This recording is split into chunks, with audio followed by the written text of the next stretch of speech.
Nuovo appuntamento con Facciamo finta che, nuova puntata, questa sera insieme a noi a fare finta, tra virgolette, abbiamo un po' un'istituzione a livello italiano, perché io vado spesso a guardare i suoi video, i suoi canali, perché è veramente fonte di ispirazione. Poi da tanti anni fa quello che io chiamo un vero servizio pubblico, perché dà e regala informazioni che possono essere scontate, ma sono degli ottimi spunti di riflessione, quindi io non perderei altro tempo nel ricordarvi che tutte le nostre puntate le trovate anche su tutti i social possibili e immaginabili, anche sul canale Telegram, che è un po' una novità di questi giorni. Diamo il benvenuto con noi Massimo Mazzucco, come stai?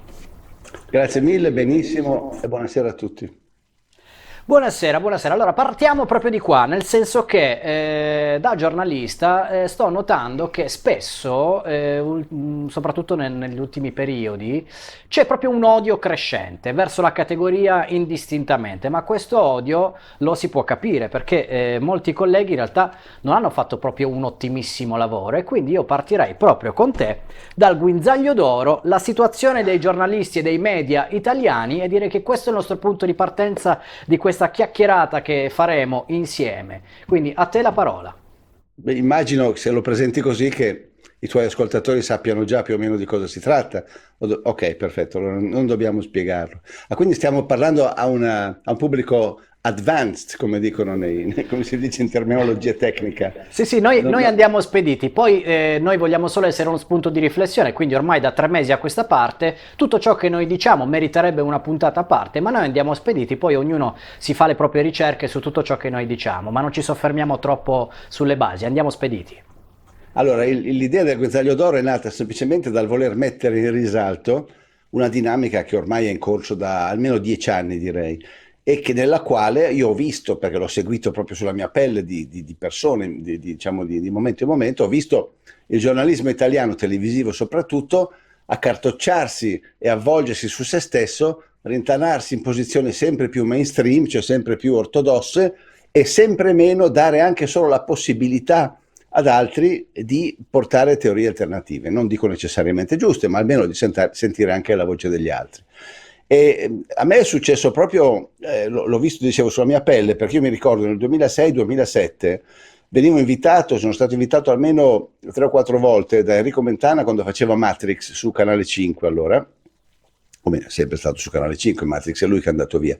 Sono stato invitato a parlare dell'11 settembre e abbiamo fatto dei confronti belli, robusti con i sostenitori della versione ufficiale, nel pieno rispetto, diciamo, delle regole del giornalismo, cioè Mentana stava in mezzo, da una parte c'ero io, dall'altra parte c'era o Paolo Attivissimo o un altro sostenitore della versione ufficiale, si dava la parola a uno, la parola all'altro e a casa la gente decideva, si faceva la sua opinione. No? Questo è come dovrebbe essere il giornalismo.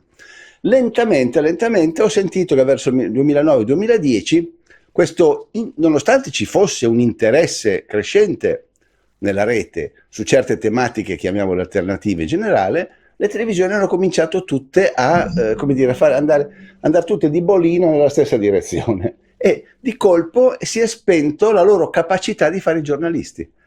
Salta avanti di 10 anni e ci troviamo oggi con una televisione completamente monopolizzata dal pensiero unico, dove o la pensi in un certo modo oppure non appartieni. Ti faccio un esempio, l'altra sera il Formigli di Piazza Pulita ha intervistato un medico, chiamiamolo contestatore sul Covid, che si chiama Mariano Amici. Gli hanno fatto una vera e propria trappola e addirittura nell'introduzione Formigli si è lasciato scappare di dire io so che sarò molto criticato per aver invitato un personaggio del genere. Quindi addirittura lui nella sua testa sa già che il solo fatto di invitare un personaggio così lo mette a rischio di critica. 10 anni fa, anzi 15 anni fa, adesso vi racconto un episodio classico perché è importantissimo per memorizzare il periodo, quando con Mentana mando in onda il mio primo film Inganno Globale sull'11 settembre e poi ci fu, diciamo, il giorno dopo ci fu la reazione dei giornali perché nessuno aveva usato ancora fino ad allora mandare in onda un'ipotesi del genere a livello di mainstream. In rete c'era già, ma sulla televisione l'argomento 11 settembre era un tabù. Ricevette Mentana una caterva di critiche, soprattutto da parte dei conservatori. Tra l'altro lui era su Canale 5, che non era neanche per dire Rai 3, che magari avrebbe potuto permettere, non era la Gabanelli, ecco, era Mentana di Canale 5. Ricevette sui giornali una caterva di critiche. Io lo chiamai la sera dopo e gli dissi, ma vedo che ti hanno menato mica male, io un po' te l'avevo detto. E lui mi rispose, Massimo, non me ne può fregare di meno. Abbiamo fatto 6 milioni di ascolto ieri sera, non mi tocca più nessuno. Questa era la logica 15 anni fa. Cioè, hai un argomento che interessa, la gente ha voglia di sentirlo, se ne può parlare. Oggi non è più così. Oggi la giustificazione di fare ascolti non varrebbe più niente. Di fronte al fatto che tu vai a toccare un argomento che non è mainstream, automaticamente vieni scartato. E devo dire che però i media questo problema se lo devono porre per due semplici motivi. Intanto io sono un giornalista ma di solito sto in studio, però mi è capitato ultimamente, causa aumento di lavoro di questo periodo, di scendere on the road, quindi con un cameraman buttarsi in zona, manifestazione, quello che accade, quindi scendere tra le vie. E non mi era mai successo, diciamo che giusto quei 15-16 anni di TV alle spalle li ho, che le persone vedendo cameraman e soprattutto giornalista col microfono urlassero anche il proprio odio, e questo in realtà non era mai accaduto, e quindi andate via piuttosto che generalizzare sta facendo veramente male alla categoria. E aggiungo che se qualche anno fa si potevano guardare i dati Auditel, io non so se sono pubblici i dati Auditel, ma anche di canali nazionali mainstream, stanno andando veramente male. Siamo a livelli tutti, anche i più forti, stanno facendo dei numeri che fino a 10 anni fa sarebbero stati veramente causa di chiusura di trasmissioni di carriere. Ecco, quindi qualche domanda bisogna pur porsela. Guarda, loro dovrebbero porsela. Tu sicuramente fai parte di quell'1% di giornalisti che fanno il loro lavoro con coscienza e con rispetto, con la ricerca della verità. La tragedia è che tu sei in una minoranza assoluta, cioè la maggioranza ormai si è accodata completamente. Ma è proprio quando vedi, io ho visto una trasmissione per esempio che mi ha sconvolto su Rai 3, a un certo punto una sera, qualche mese fa, si parlava di vaccini e qualcuno disse, noi quelli contrari ai vaccini non li invitiamo neanche più, perché tanto sappiamo che sbagliano. Cioè questo fatto di avere già deciso chi ha ragione su qualcosa e dopodiché arrogarsi il diritto di eliminare la controparte, soprattutto su una rete pubblica, perché questa è la tragedia. Se Mentana per dire, non ti vuole, o se Formigli non ti vuole, quella è una rete privata, paga Cairo, quindi sono affari suoi. Ma la rete pubblica pagata da tutti noi, che ci sia qualcuno che prende lo stipendio pagato con le nostre tasse, il quale si arroga il diritto di decidere chi ha il diritto di parlare e di chi no, è pazzesco questa cosa. Purtroppo sì, e noi proseguiamo anche perché secondo me è un'ipotesi che ho sentito proprio da un tuo video, e io sposo appieno. Questa situazione che stiamo vivendo ha dato in Italia quella che è la censura, nel senso che la censura soprattutto sui social network, se qualcuno ha cominciato a tacere poteva andare bene censurare notizie che riguardavano la sanità, nascondendole come sono pericolose, in realtà è stato un modo per sdoganare la censura, perché da quel momento in poi si è arrivati fino al punto di censurare, bloccare, cancellare profili interi, contenuti anche del presidente degli Stati Uniti ancora in carica, e comunque tutti i canali YouTube, tutti i profili Facebook sono tutti in pericolo di opinione. Ma ancora prima che gli chiudessero i canali Facebook e Twitter, c'è stato un caso ancora più grave che magari è passato inosservato, ma verso settembre-ottobre dell'anno scorso, quando c'era la rincorsa finale alle elezioni, a un certo punto la MSNBC, che è una rete nazionale, via cavo, ma è nazionale americana, Brian Williams era il conduttore e stava parlando Trump dalla Casa Bianca o dal giardino della Casa Bianca, stava facendo un discorso, dopo 40 secondi che ha iniziato Trump dicendo vedrete che ci saranno degli inganni elettorali perché stanno vedendo, gli hanno staccato la linea dal vivo. Cioè il giornalista Brian Williams, è quello con la mascella un po' storta, una specie di nostro Severnini in versione americana, viene in televisione e dice scusate ma questo è intollerabile, non possiamo permettere che il presidente racconti queste bugie in televisione, abbiamo deciso di togliergli la linea. Cioè la televisione decide cosa è vero e cosa non è vero. Prima ancora che arrivassero i social network. Eccolo qua, Brewin. Oh, siete veloci in regia, complimenti. Il nostro Manuel è Bravo. avanti. Adesso ti farò dei test tipo la cadrega, vediamo se riesci a trovare subito una cadrega. Prova un po'. E quello poi ha fatto scuola, chi ha vissuto gli anni 90, Eh. l'inganno della Catrega non può ricordarselo. Quindi vediamo un po' il nostro regia quanto si mette. Sei quasi fuori tempo, regia, però ecco il piccolo ce l'abbiamo. Ah, Ok, vabbè. ce l'ho fatta, bravo. Ok, vai. Proseguiamo, ma poi in realtà è molto pericolosa perché mi chiedo anche, e non so quanti sappiano come in realtà il mondo delle TV sia in pericolo, soprattutto le TV locali. Da settembre col Digitale Terrestre 2, grazie al 5G, ci saranno le televisioni decimate. Ora qualcuno può anche gioire di questo, perché si ha un po' la tendenza a non fare nulla fin quando proprio non si viene toccati a pieno, quando si viene sfiorati finché capita agli altri ben venga. Però non so quante, da settembre 2021, quante televisioni siano ancora aperte. E il mondo della televisione qualche domanda dovrà pur farselo. Ma in realtà no, perché certo tu dici il mondo della televisione, in realtà quelli che controllano la televisione sono pochissimi, sono le tre grandi network italiani e sono quelli, a loro non gliene può fregare di meno, anzi sono felici che muoiano i piccoli, ma anche prima ancora che un discorso ideologico, è anche un discorso di raccolta pubblicitaria. Tutti lo sanno, ma nessuno lo dice mai. La TV sta in piedi solo e soltanto grazie alle pubblicità, che è poi il motivo per cui hanno fatto questa sterzata. Cioè, cosa succede?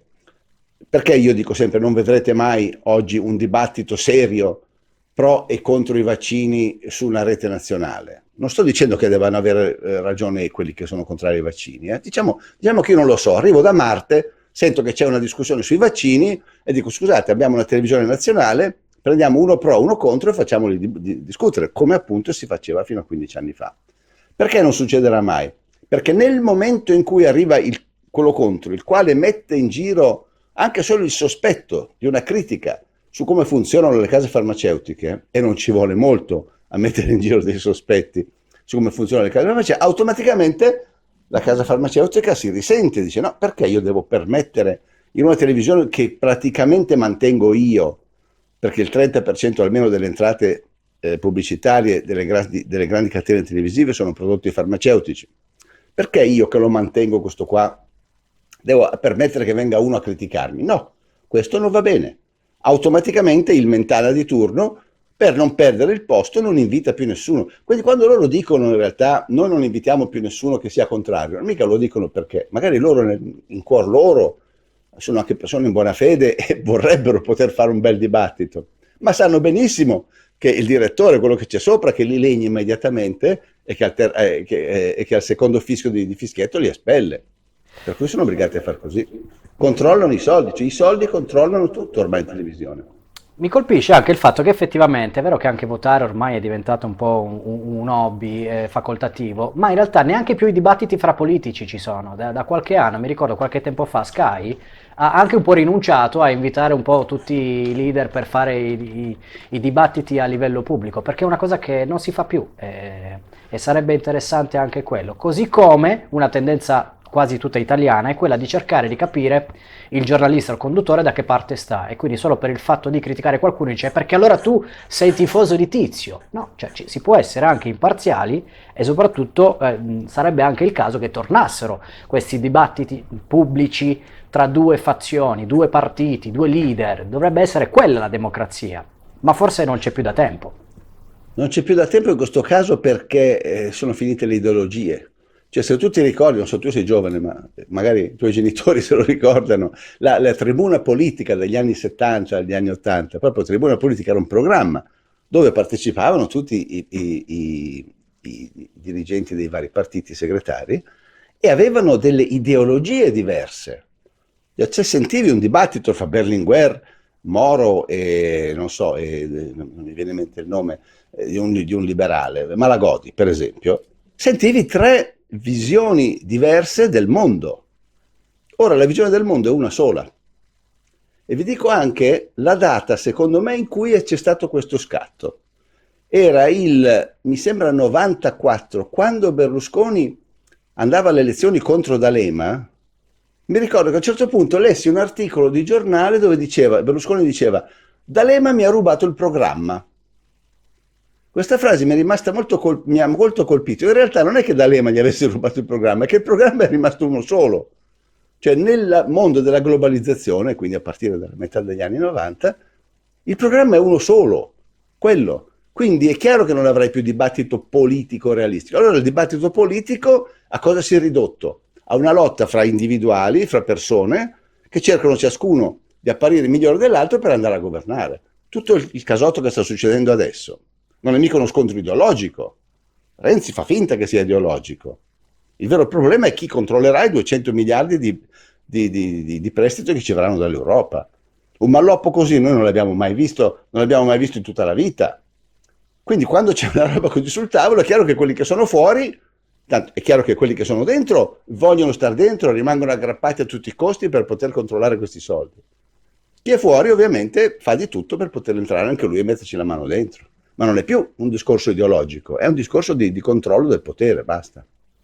Poi sicuramente qualcosa accade perché tanti giornalisti, io li stimavo fino a un certo punto del percorso, tanti politici potevano dire agli inizi qualcosa di condivisibile, ma poi qualcosa accade, è inevitabile. Io sono stato anche a Bruxelles dove sentivo parlare già anni fa di alcuni scenari che reputavo impossibili e quindi anche qualcuno con le migliori intenzioni quando arriva poi sul più bello qualcosa accade, perché non penso che tutti possano contraddire ciò che hanno sempre detto e questa cosa un po' deve far riflettere.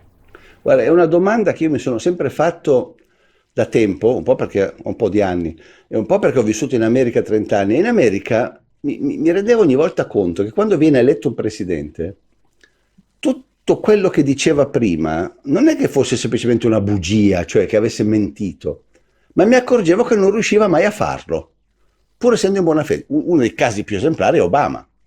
Io ingenuamente fui contento quando Obama vinse la prima elezione nel 2008, perché le cose che diceva erano belle, mi piacevano, no? Poi è entrato là dentro e mi sono sempre domandato cosa succede quando entri lì dentro e ho cominciato a capire cosa succede. Succede che il vero potere non è quello dei politici o del presidente eletto. Il presidente è una persona che passa attraverso l'ufficio ovale, ci sta 4 anni se gli va male, ci sta 8 anni se gli va bene e poi sparisce nella storia. Non è che poi hai un peso. Il vero potere è quello che è sempre lì. I banchieri, i grandi industriali, la CIA, l'FBI, il Pentagono, i militari. Questi sono i grandi poteri che ci sono sempre, i quali decidono prima se possono, cercano di influenzare la vittoria di qualcuno. Se non ci riescono, non c'è problema, lo beccano subito dopo. Cioè nel momento in cui Obama, prendo Obama come esempio, cioè una persona che io ritenevo in buona fede all'inizio, entra nell'ufficio ovale, dice allora, qui bisogna, intanto bisogna fare così, no, c'è subito l'assistente che dice no, un momento, questo non si può fare, perché se no succede che, questo è perché questi non vogliono, se no ti danno contro e ti fanno quest'altra cosa, ti ricattano così. Un altro esempio, per esempio, più vicino al nostro, è quello dei 5 Stelle. Io sono tornato a votare dopo 30 anni che non votavo più, perché volevo votare 5 Stelle? Perché mi piacevano, perché dicevano delle cose che condividevo diciamo al 90%. Quando il 5 Stelle prima delle elezioni dice una delle cose che dobbiamo fare immediatamente, per fare un esempio, togliamo il finanziamento agli F-35, che è una spesa assolutamente ridicola, inutile, a parte che sono dei bidoni di aerei che non servono a niente di particolare, cioè proprio una fregatura come aereo, ma proprio i costi mostruosi che ci impongono non ne valgono la pena. L'Italia non ha bisogno di avere 100 di questi aerei per fare che cosa? La guerra chi? A Canton Ticino, cioè non esiste. Appena arrivati lì dentro, chissà perché, si sono dimenticati di questo problema. Evidentemente qualcuno gli ha detto guarda che non si può, perché se tu fai così agli americani, gli americani ci ricattano così, così, così e cos'ha. Quindi è chiaro che entrando nel famoso ufficio ovale, che noi non abbiamo, ma è la stessa cosa, la stanza dei bottoni, ti vieni messo di fronte a dei problemi che evidentemente da fuori non riusciva a capire bene. Oppure magari li intuivi, ma pensavi, dicevi, vabbè, non importa, quando arrivo io sono forte, spacco tutto, chi se ne frega. Poi invece arrivi lì e capisci cos'è il vero potere. Sì, diciamo che bisognerebbe poter votare anche l'opposizione, perché un partito come i 5 Stelle può avere senso solo all'opposizione, solo quando si impegnano a raccontare quello che fanno gli altri, però purtroppo poi se prendi i voti devi governare. E non nascondo che sempre più politici col quale mi capita di avere confidenza mi dicono guarda in realtà noi speriamo di non vincere, così il posto ce l'hai e non hai la patata bollente, perché poi cominciano ad arrivare citazioni in tribunale, responsabilità penali, eccetera, eccetera, eccetera. Insomma, sta arrivando un'ondata non da poco, in realtà quello che noi vediamo è un po' come, io lo vado a paragonare alla luce delle stelle, vedi una realtà che in realtà è solo più apparente, in realtà molte delle cose che vediamo non esistono più, ma ancora non lo sappiamo, perché deve arrivare l'ondata che è frutto di questo anno ormai. Cioè, tu stai dicendo che non abbiamo ancora toccato il fondo? Io penso che dal punto di vista economico in realtà il peggio deve Ah ancora no, venire, economico no, certo, economico perché no. abbiamo i licenziamenti bloccati, molte aziende stanno in piedi solo perché vogliono Certo. capire fino a quando, ma in realtà stiamo vedendo una realtà che il peggio deve ancora venire. Quindi No, io soprattutto, trasmetto... scusa, non c'è la volontà da parte dell'ex governo, anche di quello nuovo, sicuramente non ci sarà, di tirare su l'Italia, questo è il vero problema.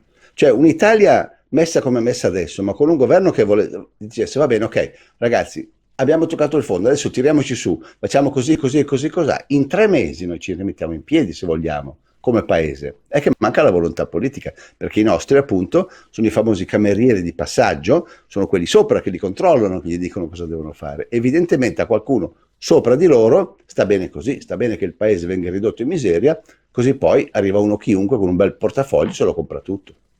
E soprattutto ci sono, io trasmetto da Torino, ci sono delle città, facciamo due nomi, Torino e Roma, dove in realtà spesso il candidato sindaco spera di non vincere, perché sa che cosa viene dopo e sa che cosa dovrà gestire.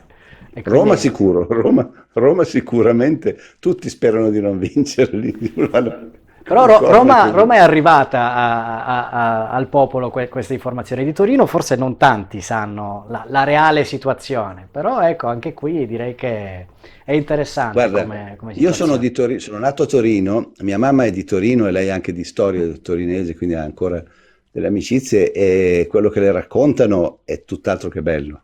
Cioè il grande sogno appendino pare che si sia schiantato nel nulla più assoluto, anche questo. Anche lì, incapacità di lei o scontro con uno status quo che è veramente impossibile sbloccare. Non avrai mai la controprova, capisci? Non è che puoi tornare indietro i 5 anni, fare un appendino o due diverso e vedere se le cose cambiano. Non c'è la controprova. Purtroppo in questi casi dobbiamo soltanto guardarla storicamente in termini statistici. Questo accade anche per alcune trasmissioni televisive. Io, per esempio, del discorso che dici, grazie alle Iene, avevo appreso un po', avevano paragonato Matteo Salvini a Matteo Renzi alle promesse sulle accise sulla benzina, che poi nessuno dei due ha toccato ovviamente nulla, ma anche la trasmissione delle Iene, di cui molti amici ne fanno parte. Prima aveva una certa linea, ma sembra, dimmi poi anche la tua e i nostri amici che ci seguono possono commentare, sembra che si sia presa una strada opposta a quella che era stata presa in partenza, quindi qualcosa accade anche lì. No, io le Iene non lo guardo regolarmente, guardo solo quando mi segnalano un servizio particolare. Di quelli che ho visto c'è un'ambiguità, c'è una profonda ambiguità, trovo, nel loro modo di lavorare. Cioè, da una parte c'è questa voglia di svelare lo scandalo, di tirare fuori la verità, eccetera, eccetera, però in certi casi diventano stranamente più conservatori dei conservatori. Cioè, come dire, lì però non aprite quella porta a due, ecco, c'è quella roba lì non si può toccare. Di colpo diventano estremamente inquadrati anche loro e diventano come dei debunker. È la cosa pazzesca di vedere, una volta vedi un servizio dove magari rivelano qualcosa di veramente interessante e la volta dopo sembra che stia parlando Piero Angela oppure non so, Massimo Polidoro al loro posto. Devono avere un ventriloquo dentro, c'è Polidoro dentro che parla e che gli cambia quello che dicono. Sono veramente ambigui come programma. La loro spiegazione, io ne conosco un paio, ho anche parlato con loro, è che ogni autore è libero e fa, come dire, porta a casa il suo servizio come crede. Io non ho mai pensato che un autore possa essere libero veramente dentro una scatola che si chiama Mediaset. Questo ovviamente non c'è bisogno di essere dei geni per capirlo. Sì, diciamo che appunto sui debunker si apre un altro scenario e quindi magari due parole in più meritano di essere spiegate perché in realtà io non ho ancora capito se molte persone ci credono davvero o partono proprio dal principio pagati per fare determinate cose perché io non so come possano vivere molti ma per dedicare tutto quel tempo mi viene da pensare che sia veramente la loro attività primaria di reddito. Guarda, io ho a che fare con loro da almeno 15 anni, da quando ho cominciato a occuparmi di 11 settembre, all'inizio c'ero io, c'era Giulietto Chiesa che ne parlava e c'era dall'altra parte, è cominciato a venire fuori questo attivissimo e i suoi amici del CICAP che contestavano. Quindi la storia l'ho vissuta tutta dall'inizio, quindi li ho anche analizzati psichiatricamente. Ti cito un esempio per capire la loro mentalità. Cioè, secondo me, prima ti dico cosa penso, non credo che lo facciano per i soldi. Se poi qualcuno li paga anche o magari gli fa dei bei regalini oppure gli, non so, gli manda un'auto blu ogni tanto che ci sentono bene per essere invitati al governo a fare una bella apparizione, questo può essere. Però non lo puoi, una cosa così non la puoi fare per mestiere. Bisogna avere una certa testa. La certa testa è quella della persona che ha paura del cambiamento nella società. Cioè il debunker rappresenta lo strumento che va ad accontentare quella fetta di popolazione, che è grande, che ha paura del cambiamento. Quindi c'è un discorso, faccio l'esempio mio, ma se ne possono fare mille, c'è un discorso 11 settembre ufficiale, i talebani hanno buttato giù le torri gemelle, quindi dobbiamo andare in Afghanistan. Benissimo. Arriva un mazzucchino qualunque, dice, ma scusate, veramente qui non capisco come fa la torre a cadere a questa velocità e comincia a porre dei problemi. La gente, la grossa maggioranza, comincia come dire, ad allarmarsi dentro. Non mi dire che sono stati gli stessi americani, perché non me la posso permettere dentro di me una cosa del genere. Arriva il debunker ed è quello che gli lancia salvagente. No, non ti preoccupare, Mazzucco è un cretino, ti spiego io questa cosa del crollo delle torri, stai tranquillo, dormi sereno. Questo è il ruolo sociale del debunker. Per fare questo non basta essere pagati, bisogna pensare in quel modo, cioè bisogna essere convinti che bisogna mantenere il rispetto delle istituzioni. È il conservatore nel senso più ampio della parola, cioè più che politico, è quello che vuole conservare lo status quo. Così. Ecco perché i debunker sono sempre e immancabilmente dalla parte dell'ovversione ufficiale. Perché se vai sul sito del CICAP, che sono i debunker per eccellenza, non è possibile, cioè, vai a cercare gli UFO non esistono, sono tutte invenzioni. Vai a cercare i cerchi nel grano non esistono, li fanno 4 burloni di notte. Vai a cercare la medicina alternativa, nessuna medicina alternativa funziona, è soltanto la medicina ufficiale. 11 settembre, cioè, omicidio Kennedy, è stato Oswald, non è possibile che uno sia così geometricamente tutto sempre orientato verso la versione ufficiale, a meno che non abbia fatto una scelta sua interiore, di difenderla a priori, non perché crede che sia stato Oswald, perché nessuno di loro, lo sanno tutti benissimo che non è stato Oswald, ma perché per loro è più importante mantenere la fiducia nelle istituzioni che non scoprire la verità.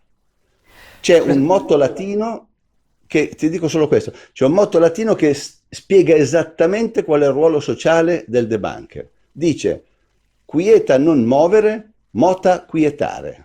Cioè ciò che è fermo non agitarlo, bugia nelle querte, dicono in Piemonte, non agitare ciò che è quieto e tranquillizza ciò che è in movimento.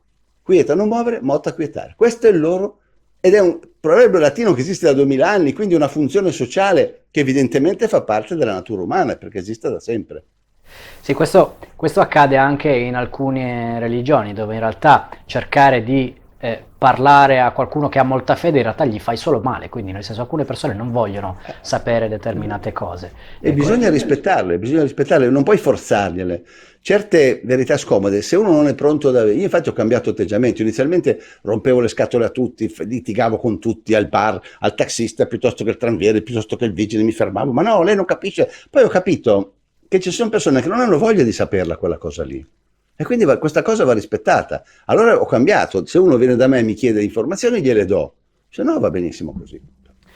Ed è per questo che noi andiamo spediti senza spiegare troppo dall'inizio. Abbiamo una prima serata, siamo etichettati come fantascienza, quindi io faccio finta, posso dire cosa voglio. Abbiamo già chi è con noi e gli ether, ma io con te, perché se è capitato a me, di sicuro tu sarai un maestro in questo, non riesco a capire queste due etichette che sono negazionisti e complottisti, che sono anche dei controsensi semantici, se vogliamo, di alcune cose, che vengono affibbiate un po' così velocemente, anche troppo velocemente, a chiunque, per tacere, escludere e non rendere partecipi, almeno neanche dare la possibilità di un ascolto di quello che si dice.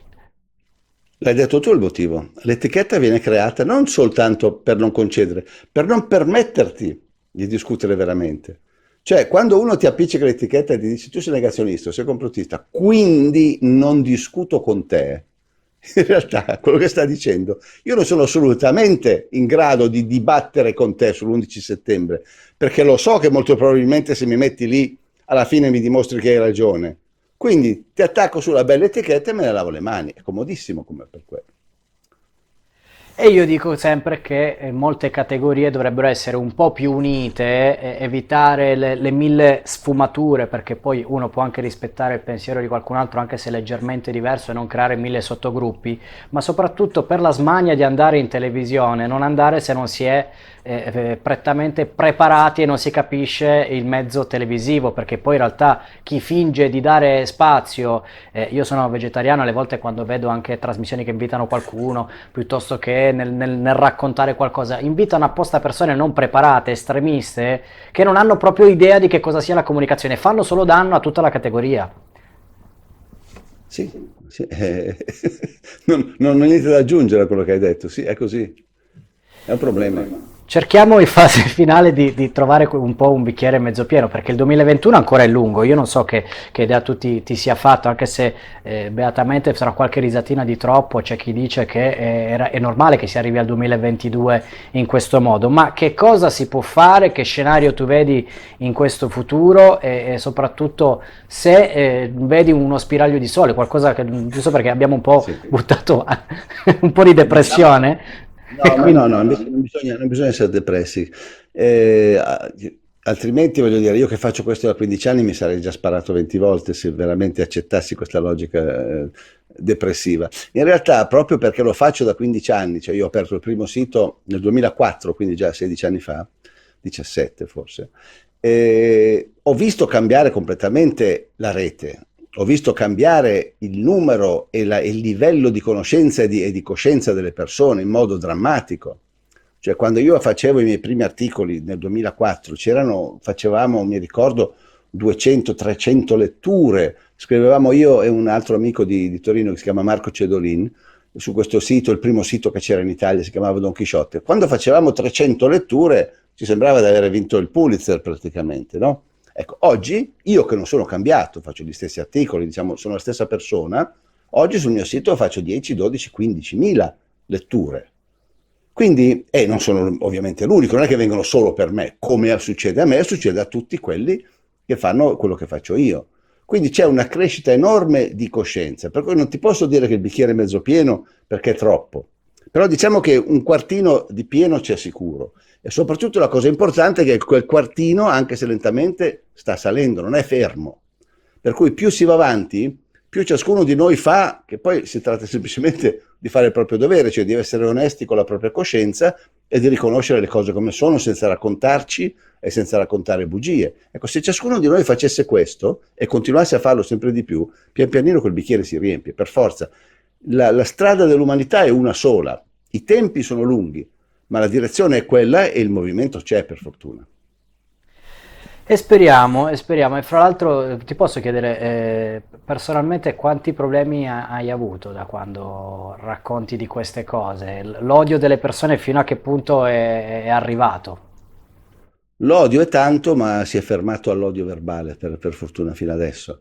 Diciamo che non sono comunque abbastanza pericoloso da meritarmi, fra virgolette, delle minacce fisiche, ecco, se questa era la domanda. Odio personale, tanto. Inizialmente ne soffrivo molto perché ero più ingenuo, mi dicevo ma non capisco perché, in fondo ho raccontato le cose come sono, perché se la prendono con me. Poi ho capito perché, perché è proprio il caso in cui te la prendi col messaggero.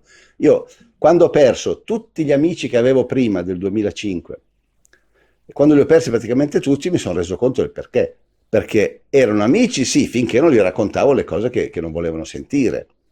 Per cui è stato duro all'inizio, perché ho perso veramente tutti. Poi per fortuna ne ho acquisiti il triplo di amici, ma anche gente che non conosco, cioè voi per esempio non vi conosco personalmente, ma mi sento molto più amico e molto più con delle cose in comune con voi, non ci siamo mai incontrati, che con magari uno che per 20 anni andavamo sempre a giocare a pallone insieme da piccoli e che però la pensava in modo completamente diverso. Quindi una volta che impari a superare il problema, capisci anche perché c'è questo odio, perché c'è il fastidio verso uno che viene a dirti le cose che non vuoi sentirti dire, lo comprendi, quindi lo ignori e vai avanti, io vado avanti, faccio quello che devo fare.